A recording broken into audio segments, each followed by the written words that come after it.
Raja Saab cinema trailer 1 చూసిన తర్వాత అందరికీ ఓకే, మారుతి నుంచి కదా, ఇంతకు మించి ఏం ఎక్స్పెక్ట్ చేస్తాం, ఏమి రావులే, పెద్ద కథ ఏం లేదు, ఏదో నీరసంగా తీసుకొచ్చాడు, ఏదో ఒక పిచ్చి హర్రర్ సినిమా ఒకటి తీశాడు అని అనుకున్నారు. అసలు మారుతికి మా హీరో సినిమా ఇవ్వడమే తప్పురా బాబు అనుకున్న వాళ్ళు కూడా ఉన్నారు. కానీ ట్రైలర్ 2 రిలీజ్ ట్రైలర్ వచ్చిన తర్వాత అరే పర్వాలేదురా, మారుతి బాగానే తీశాడు అనే ఫీలింగ్ నాకు వచ్చింది. మనం రివ్యూ గురించి కూడా మాట్లాడడం మన ఛానల్లో, ఇదంతా జరిగింది.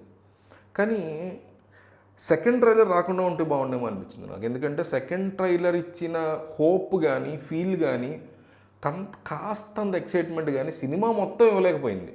ఆ ట్రైలర్ కట్ చేసిన వాడిని మెచ్చుకోలేము. మరి డైరెక్టర్ కాదు, డైరెక్టర్ కట్ చేసి సినిమా ఎడిటరో వేరే బయట ఎడిటర్తో చేయిస్తారు.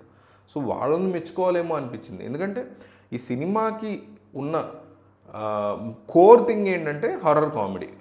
ఆ హర్రర్ని జస్టిఫై చేయలేకపోయాడు, కామెడీని జస్టిఫై చేయలేకపోయాడు. సినిమా ఎత్తుకున్న దగ్గర నుంచి సంబంధం లేని క్రింజ్ సీన్లు, హీరోయిన్లు, అవసరమైనటువంటి అంత ఇట్లా కుక్కేసాడు అనమాట. అది కూడా అవుట్డేటెడ్ స్టోరీ పట్టుకొచ్చి దానికి సంబంధం లేని థ్రెడ్స్ అన్నీ పట్టుకొచ్చి, అంటే ఒక కమర్షియల్ సినిమాగా హర్రర్ మూవీని చేయాలనుకున్నాడు. మంచి ఐడియానే. ఎందుకంటే హిందీలో స్త్రీ 2 లాంటి పెద్ద పెద్ద చిన్న చిన్న సినిమాలే పెద్ద పెద్ద మార్కెట్లు గ్రాప్ చేసుకున్నాయి పెద్ద సినిమాలు వచ్చిన టైంలో కూడా. So horror movies, horror comedy movies బాగా చూస్తారు హిందీ వాళ్ళు. దాని టార్గెట్కి వెళ్ళాడు, బాగానే ఉంది. కానీ కమర్షియల్ ఎందుకు కుక్కడం, అసలు అవసరం లేనంత కుక్కేసాడు. మన మెదడుల్లో సినిమాలో హీరోయిన్లు, ఆ క్రింజ్ సీన్లు, ఆ పిచ్చి కామెడీ, ఆ పిచ్చి పాటలు, తమను బ్యాక్గ్రౌండ్ మ్యూజిక్ దగ్గర అక్కడక్కడ న్యాయం చేశాడు. కానీ పాటల విషయంలో కొద్దిగా కూడా న్యాయం చేయాలి. నీరసం వచ్చింది ఆ పాటలకు నాకైతే. సో ఈ సినిమా ఫ్లాప్ అవడానికి ఒక్క సీనే కాదు, అనేక సీన్లు కారణం అని చెప్పుకోవాలి. ఎస్పెషల్లీ అంతవరకు సినిమా నీరసంగా తీసుకెళ్ళి క్లైమాక్స్లో కొంచెం లేపడానికి కోసం విశ్వ ప్రయత్నాలు చేశాడు. ఆ మొసలి సీన్ చాలా ఎక్స్పెక్ట్ చేశారు.